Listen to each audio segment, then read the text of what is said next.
شروع کرتا ہوں اللہ تعالیٰ کے نام سے جو بڑا مہربان نہایت رحم والا ہے۔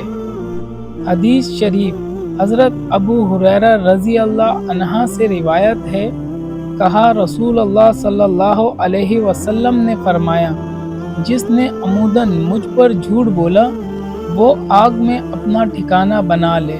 حدیث نمبر 4 صحیح مسلم۔ حدیث شریف حضرت انس بن مالک رضی اللہ عنہ سے روایت ہے، کہا مجھے تمہارے سامنے زیادہ احادیث بیان کرنے سے یہ بات روکتی ہے کہ رسول اللہ صلی اللہ علیہ وآلہ وسلم نے فرمایا تھا، جس نے عموداً مجھ پر جھوٹ بولا وہ آگ میں اپنا ٹھکانہ بنا لے۔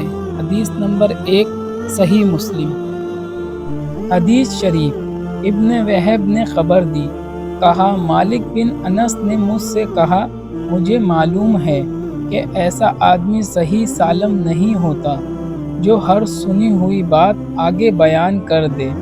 وہ کبھی امام نہیں بن سکتا جبکہ وہ ہر سنی ہوئی بات آگے بیان کر دیتا ہے۔ حدیث نمبر 10 صحیح مسلم۔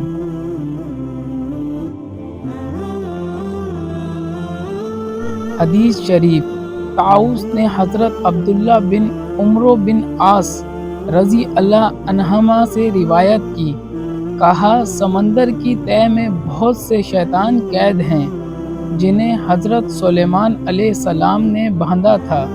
وقت آ رہا ہے کہ وہ نکلیں گے اور لوگوں کے سامنے قرآن پڑھیں گے۔ حدیث نمبر 18 صحیح مسلم۔ حدیث شریف مصر سے روایت ہے، کہا میں نے سعید بن ابراہیم بن عبد الرحمن بن عوف سے سنا، کہہ رہے تھے، سکہ راویوں کے علاوہ اور کوئی شخص رسول اللہ صلی اللہ علیہ وسلم سے حدیث بیان نہ کرے۔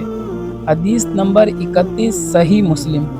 ثواب کی نیت سے برائے مہربانی ویڈیو کو لائک کریں اور چینل کو سبسکرائب کر لیں۔ جزاک اللہ۔